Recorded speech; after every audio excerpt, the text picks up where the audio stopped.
प्रेषित पेत्राने लिहिले, आपल्या विश्वासाचे पर्यवसान जे आपल्या जीवांचे तारण आहे.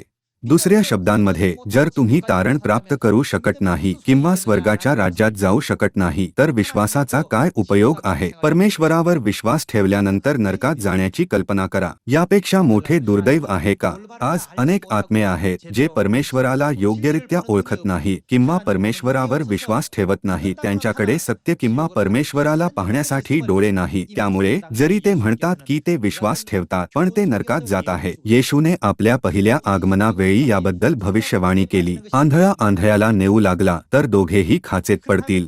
मग या आपण मत्तय अध्याय 23 वचन 13 वर जाऊन या आंधळ्या मार्गदर्शकांबद्दल जाणून घेऊया. अहो शास्त्र्यांनो, अहो परुषांनो, ढोंग्यांनो, तुमची केवढी दुर्दशा होणार, कारण तुम्ही लोकांना स्वर्गाचे राज्य बंद करता. तुम्ही स्वतःही आत जात नाही व आत जाणाऱ्यांनाही आत जाऊ देत नाही.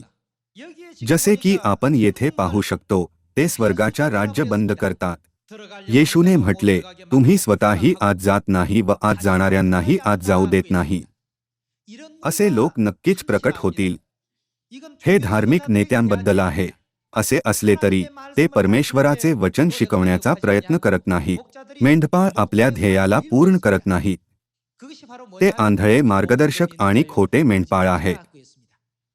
परमेश्वराने पाठवलेले खरे संदेश ते परमेश्वराच्या मेंढरांना योग्य कुरणात चारतात आणि त्यांना योग्य मार्गावर म्हणजेच स्वर्गाच्या राज्याकडे घेऊन जातात.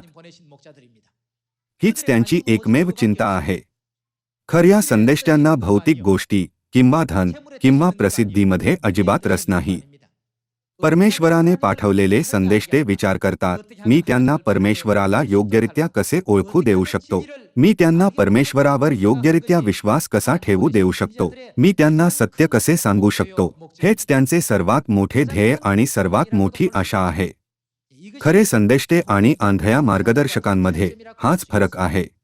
खरे संदेष्टे परमेश्वराच्या वचनाद्वारे आपल्या आत्म्यांचे नूतनीकरण करू इच्छितात आणि सत्याची योग्यरित्या जाणीव करण्यात आपली मदत करतात, ज्यामुळे आपल्याला सार्वकालिक स्वर्गाच्या राज्यामध्ये नेले जाते.